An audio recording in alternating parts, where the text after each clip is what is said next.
understand. So explain why you didn't realize people would take the idea of Hillary bailing out the party years before or whenever she did it as something that was bad and robbed Bernie of his ability to be president. I mean, that's the message that is being put out in your name.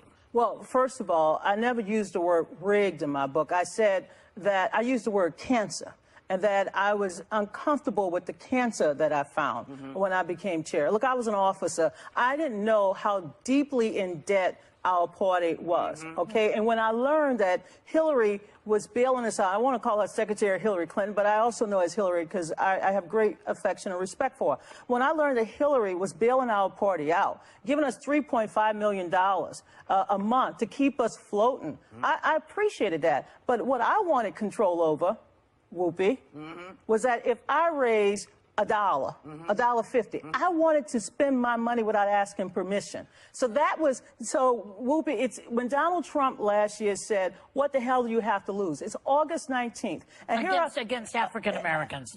And by the way, have you noticed what color I am? Yes. Okay. I know, baby. This is what black look like when it's 57. All right.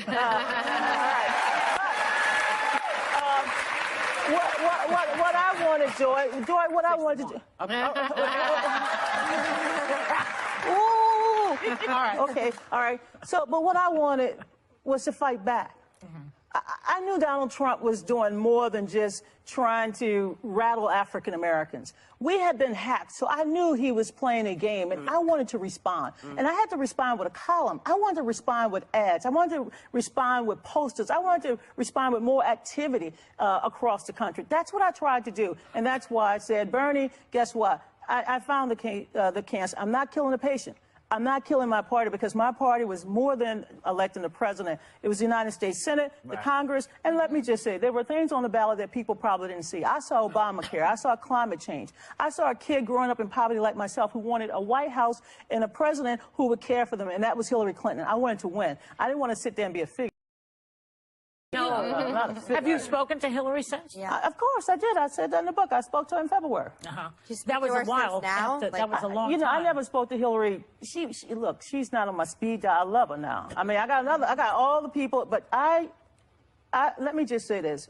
I gave up everything last year when I got that phone call. I did not want that phone call. If there was ever a time I should have said, I'll stay unemployed. But that's not who I am. I'm a fighter. I would say absolutely. Second time, I am never the first choice, but I'm the person you call in to clean up the mess. I always say I'm the daughter of a maid and a janitor. Who else do you want to clean up some mess? I clean up somebody's mess. But here's what I can clean up. I cannot clean up our democracy if we have a foreign government interfering, and the President of the United States will not help to clean up our democracy. That's right. We need to become Americans and strengthen up our system. With all respect, not to interfere, but you're highly critical of the campaign in this. And I think there's maybe an impression among some Democrats that it was only the hacking, that it's only James Comey. You say there was no sex and no fun, I believe, happening at headquarters. Well, you got to the real juicy part of my book. Yeah. Yeah, well, we have this thing in campaigns that everybody likes to do a little thing, If there's no sex on a campaign, it's a bad campaign. That is very true. Well, see, you know a little bit about politics and campaigning. No, I said it was antiseptic. It was antiseptic in the sense that there was no rumbling and no fumbling and no passion. And I wanted passion. Passion is what you need in a campaign. You just can't go out there and say, go out and vote. You got to go out there and say, here's why Hillary Clinton will make a better president. That's what I was referring to. Donna, why are we just hearing about this now, though? Because it couldn't have been just you that knew that these things were happening. Right. Why is it taken so long for us to be getting the news that all of this stuff was going on behind the scenes? Because so many of us were busy defending it, saying, you guys are just suspicious. It's the history, No. And they're like, no, there's something going on here. And now we find out there was a lot. Well, first of all, for many of us who received, for many of us who received our briefing, I know when I received my briefing from the FBI, I got up the next day and I said, oh my God, why am I going back to the DNC? I should be going to the Pentagon. I mean, Megyn, your father's campaign, along with President Obama, was hacked.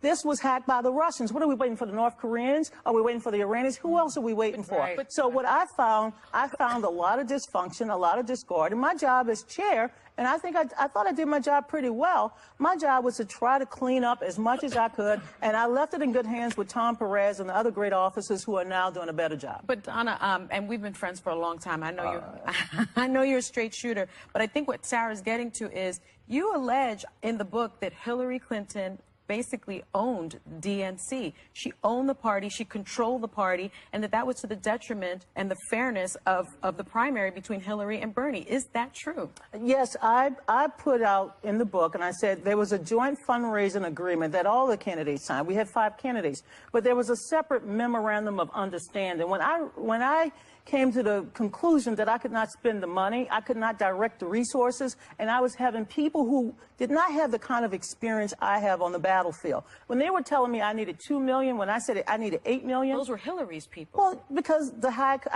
used to call them the high command of Brooklyn. I'm not mad at them, I was disappointed. I said, I need $8 million to fight Donald Trump. I wasn't asking for $80 million, I was requesting $8 million, and by the way, I didn't mind raising the money, but just let me spend the money. But let's get back to your book for a second, because you threw a lot of people under the bus. The DNC is mad at you. Robbie Mook is mad. Maybe even Hillary might be mad. I'm not sure about Hillary. I saw Mook. He's upset.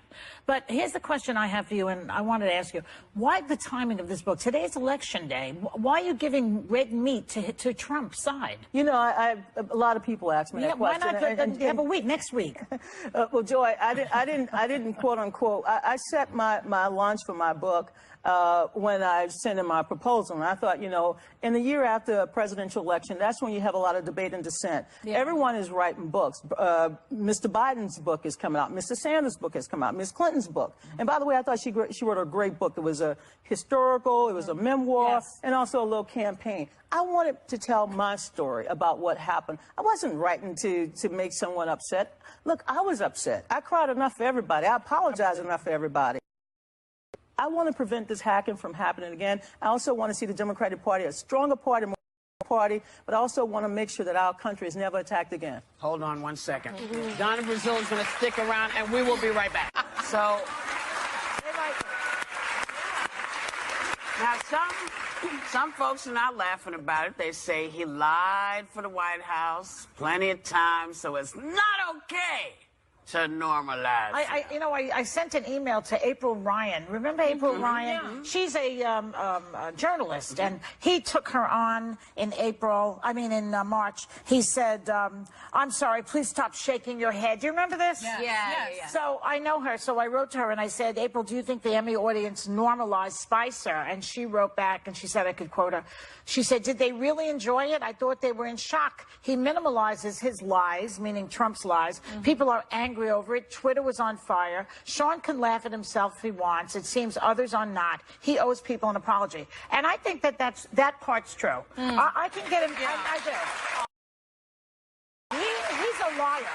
Trump lies, and then he and Sarah Huckabee and the rest of them who have to go out there swear to the lies. And I think that they all owe the American people an apology, including him. And then I'll have fun with you, Spicer. Listen, I think Hollywood and the media need to lighten up. I think they need to lighten up. This guy had a sense of humor. His job, secretary, was to... That's your job. Your job is to lie. Your job is to, if the president says something, you have to defend them. He went out there. There was such a reluctance. Your job is to give the truth. No, but his such to a tell reluctance. The truth to the American people. Look, if you looked at the audience, reluctance to laugh. Oh, if I smile, what will? It's ridiculous. Just have a moment. Then you watch the whole show, and it's all anti-Trump. I say it all the time, and I made this a key point here. This is why Trump won, because when you make it Trump versus Hollywood and the media, Trump wins. When you marginalize Trump the way they do here on these award shows, you marginalize his voters. That is a big segment of the country that felt ignored. No, his marginalized. But this is Hollywood and celebrity. Wait. So I'm sorry. Having come from there and being a celebrity, I don't like that being painted that way. Now, there's a lot of rotten stuff that goes on. Yes. Do people have to lighten up a little bit? Yes. But I have to tell you that if you decide to just say this is who the issue is for, you also marginalize the rest of the American public. Yeah. So really is, listen, Sean, people want you to say, look, I did what I was supposed to do. I did what I was supposed to. I did my job, and no, it wasn't as great a job as I thought I should do. And I think people will be fine with it, because there's nothing you can do when these guys are faced with their commander-in-chief who says, go out there and this is what I need you to do. You don't have to take the job. You don't have to take the job. But listen, don't yell at me, first of all. Oh, I wasn't yelling at you. All right. Don't yell at me. I wasn't yelling at you. He didn't take the job before he knew, or maybe he took the job before he knew what kind of person he was with. I don't know. But I just kind of feel like we've been faced with all kinds of folks in that position who have told all kinds of crazy stuff. And I think what irritates me more than anything is that no one is saying, hey, when the person is doing it, we need to not do it when they've left, not get mad when they're gone. Get mad now. With Miss Huckabee, she's in there. Right. Start doing it now. Yeah. But the thing is, Cut in some water. Yeah. We'll be back. Now you worked in you were on the Watergate trail. You worked for Nixon, right? Remember that? I was in Nixon's cabinet. I did not go to jail. No. One of the few who did not go to jail. I was actually in Belgium as U.S. ambassador to NATO when that was going on, and someone said, "Who's the smartest man in Washington?" Answer: Don Rumsfeld. But he's not in Washington. That's right. I knew nothing about it, and I was sent over as ambassador to NATO, and all of that went on, and it was a terrible tragedy for our country, and the first time in our history when a president had to resign. Well, and let's hope it never happens again. I don't know that that was a tragedy. I mean, he needed to resign. Do you have strong views on I this? do. And, you know, I see some similarities right now going on. I mean, there was a break-in in the Watergate complex. In this case, there was a Russian break-in in the internet. Similar, no? There are other things I have here. There were many similarities. He fired, what's his name, Archibald Cox, the lead investigator. Trump fired his lead investigator, Comey.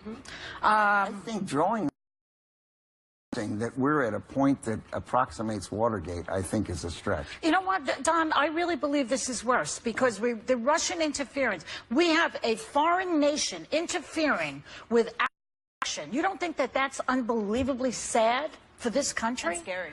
And there is an investigation going. I mean, if he is...